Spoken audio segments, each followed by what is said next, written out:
Now, I'd like to read our declaration on the nation's current state of affairs. Article 1, Section 1. The Republic of Korea shall be a democratic republic. South Korean democracy. A system that its citizens ever so strenuously achieved following decades of colonialism and military dictatorship. Innocent blood was shed, families were torn apart, and the country seemed fractured. But its citizens eventually achieved it. We regained democracy and made it stable for the world to see.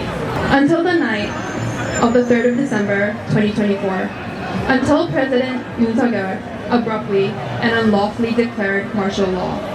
This immediately threatened the democracy and freedom of South Korea that is so painfully attained, but through the collective effort of its citizens, martial law was lifted after 2.5 frightening hours. Anguished but determined calls for Yoon's impeachment and for him to be held accountable by law flooded the streets of South Korean cities.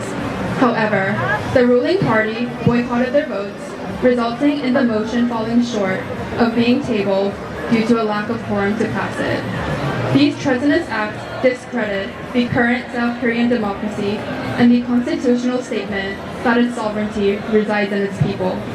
This devastatingly occurred in the same year that a South Korean author received the Nobel Prize for Literature for admirably illustrating the traumatic truth of dictatorial rule, and notable films animated the treachery that younger generations only imagined would see in textbooks. The unlawful declaration of martial law denounced the collective effort of its people to ensure history would not repeat itself.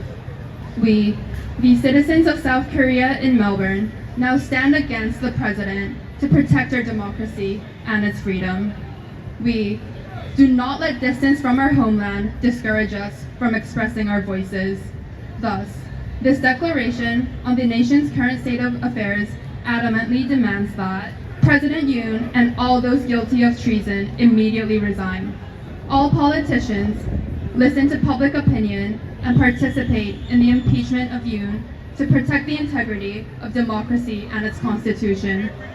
The government recognize the gravity of this crisis and thoroughly investigate and punish all relevant individuals according to law.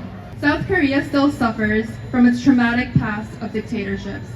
We will not remain silent and will always fight against threats to our freedom. We stand on the grounds of hope that our nation will oblige to the roots and values of our democracy. Signed December 8, 2024 by the Melbourne Korean Democratic Declaration Committee. Thank you.